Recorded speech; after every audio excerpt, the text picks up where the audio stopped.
Welcome back to Shemsuniverse. So I'm back outside, guys. Finally, I'll be able to do a lot more videos outside. I know I was getting a little bit of complaints about some of the inside audio and so forth, so I'm going to try to do more videos outside as the summer's coming in now and hope for the best. So today we're going to discuss the Libra and the moon sign position. So with Libra and moon, what we tend to get is Saturn in conjunction with the moon. So this is like the most dry planet with the most wet supposed to be planet in astrology. So you get something that's slow moving, dry, inert, but very motivated and disciplined, with a very volatile planet like the moon that's very much about water and being fluid with life and being very volatile in emotions and so forth. So they're kind of in opposition. People that have Libra and moon, their deep down need is to have balance. They want to have a very balanced life when it comes to their mental state, their emotional state, their social life, their finances. All of these things come into play, and they want to make sure that they actually just live a very designated life where everything is compartmentalized and organized in their life in a certain way.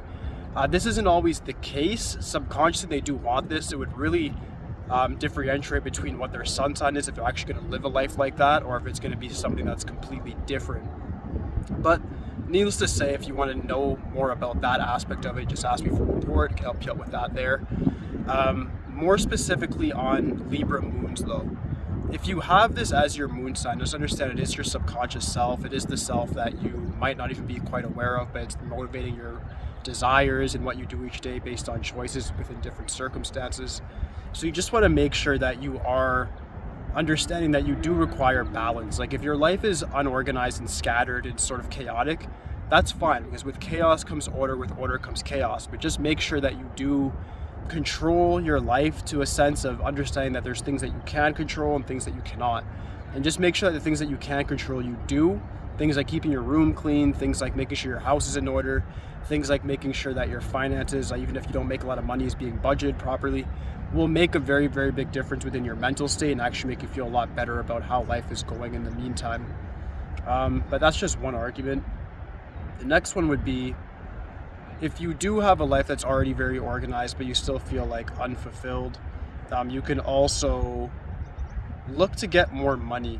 Libra is a sign that's obviously represented by Saturn, really Venus, but Saturn is something that is known to be with Libra that produces a lot of balance.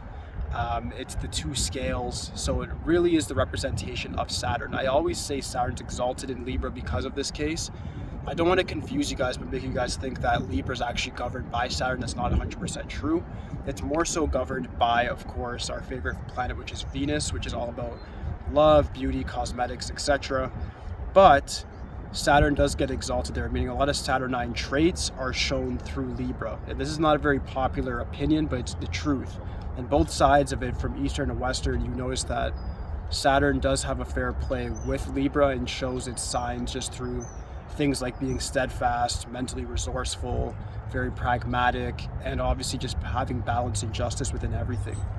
So just if you don't really feel fulfilled with your life, you want to either get a job that you're passionate about, in the sense that you get to make things more beautiful, because that's what Libra likes to do. Things like interior design, wedding planning, any sort of trade work for men that you can actually see a finished product and in the day is going to be very great for you. Aside from that, you also want to look into money. You want to make sure that your net worth is actually up there and that you're able to pay for the life that you actually secretly do desire. If you have this in the moon sign position, whether you have a Taurus, Gemini, Leo, whatever as your sun sign, you're ultimately going to need a lot of money in order to live a happily fulfilled life. The only downside to having the moon sign in this Libra is a sense of feeling the need to have a connection with others at all times. You may feel that you need to have relations with people in order to get ahead or to feel adequate, and that's not really true. Once you get your own self, your own life under control, and you're actually doing things on your own terms, those other things like having good connections with people just kind of come very naturally. So just look out for that. Aside from that, there's not much more really to say with the Libra and moon. And if you guys have any questions about it whatsoever, just please leave in the comments for me. Aside from that, like, subscribe, holla at me. That's it for today, guys. Peace.